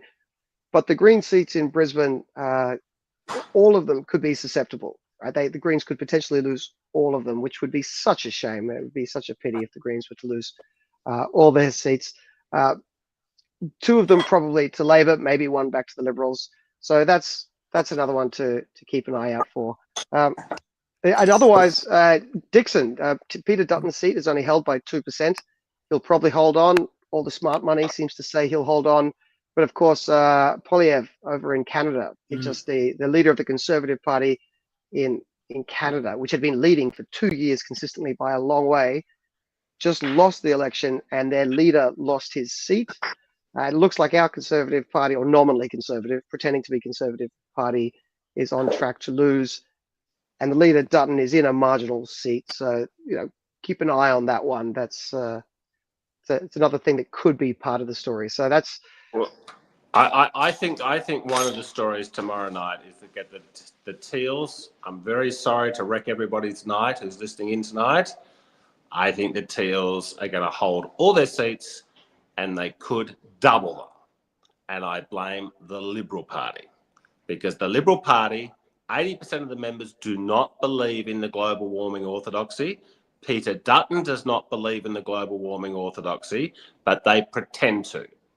And all that does is, so if you have the two major parties, Labor and Liberal, both saying, oh yeah, climate change is true. Well, if it's true, if the world's really coming to an end in 10 years, yes, let's take drastic action. And that's what people are saying, oh, well, if it's true, well, I better vote with the people who really believe in it, because I know that Liberals don't only half believe in it. So I think that one of the stories tomorrow night, Simon Holmes of Court, politically, you've got to take your hat off to him. It is a really terrible thing that they're doing. It's all hogwash, but they're going to have a very good night. You watch. I bet they hold all their seats. The one that was most in danger was Monique Ryan. I think she's going to win. Yeah, the Melbourne ones are probably more susceptible than the Sydney ones for some reason. Like I've been wondering about something related to this, which is maybe similar to the issue of the Melbourne Teal seats being in more trouble than the Sydney Teal seats. But the Greens, fairly left-wing party, they always do very well in the inner city. They hold the seat that's literally called Melbourne, in the heart of Melbourne. They hold the seat that's called Brisbane, in the heart of Brisbane. And they've got scope to expand in Brisbane and Melbourne, in the heart of Sydney. I mean, places like Balmain are not known for their hotbed of right-wing activism. How is there no Sydney seat that the Greens have an angle on? Maybe you have an insight. Yeah, you've had Tanya Plezovic and Albanese, both in those areas where the Greens potentially could make some breakthroughs. They've been there for 25 years, haven't they? 20 years or plus. Yeah. So as a sitting Labor member, it's very easy for them to hold it. Where they're potentially vulnerable to the Greens if either of them retire. But it looks like they're going nowhere for this election at least. Now, we do have Roscoe in the background. I can't tell if he's actually able to join us in the conversation. Roscoe, if you're able to join us, let us know. Yeah, I'm here. But look, I think the level of concentration required to drive on Sydney roads is such that I should actually just decline and mute myself. But having been on the call for 2 hours, I think that's adequate. As Rolls-Royce said when they first released the Silver Cloud, they described its engine capacity as adequate. I think we should simply call on Craig Kelly, the lead Senate candidate for the Libertarian Party New South Wales, to give us stirring before we just say Sunday school is over. Good night and God bless our beautiful audience. That's good. Kelly, Great. Tastes nice. Crisp. Yeah. That's... All right, Craig, I think they've To wrap it up, thrown over to you for closing remarks. Yeah. Yeah, okay. Look, thanks everyone for watching and hanging around. Tomorrow, if you're up and you're undecided about where you should vote, even if you're a Liberal Party voter and you want to stick with the Liberals in the lower house, put the Libertarians number one in the Senate. We are likely to have, and as all the polls are indicating, we're going to have an Albanese Teals, or just Albanese government by themselves. If you thought the last 3 years were bad, where standard of living has gone backwards, where migration has gone out of control, where the great Australian dream has been destroyed, where productivity of this nation is going backwards, electricity prices through the roof. If you think that last 3 years has been bad, just wait until the next 3 years. So what we're going to need in that next parliament, these next 3 years, we're going to need people in there that carry big spears and that can absolutely take the Albanese government on and hold them to account and come up with policies and expose this nonsense of net zero and how it's destroying the economy. The Liberals have shown they can't do that. So I'm asking, even if you are a Liberal Party supporter and you support and you vote one for the Liberals in the lower house, in the upper house, give your first preference to the Libertarians. Give me the chance to get back into that parliament, to take Albanese on, to take Bowen on, to take these people on and expose them for the frauds that they actually are. The other alternative, I says, is more soft, weak, Liberal appeasement. And that's not going to be good for our country long term. So tomorrow, you're turning up. Wherever you are around the country, we've got some great candidates. Jordan down there in Victoria. The guys up in Queensland. Jim Wilmot across the states. Put the Libertarians number one, hopefully in both houses, but the very minimum, put your first vote, number one, the Libertarians in that Senate race. Thank you, Craig, and thank you for all the effort you've been putting in. I don't know, obviously at home you don't see everything that goes on behind the scenes, but Craig is one hell of an energetic candidate who is always out there coming up with new things to do and diving in with all of his spare time and then some. And Craig, from what I've seen, thank you so much for all the effort you've put in. And I'm sure a lot of people listening along at home have the same opinion, that we hope to see you in there. And whatever comes next, you've done a great job, represented us wonderfully. For Libertarians and also just people on the minor right who want to see the good guys win, you're doing us proud. So thank you, Craig. Roscoe's not here in the background. Neither is John Ruddick or Rob Cribb, but thank you to those three gents for tuning in and adding their wit and wisdom to the chat. This is just over 2 hours now. It's been a good chat. I think we've wrapped up some of the things we can expect to see tomorrow.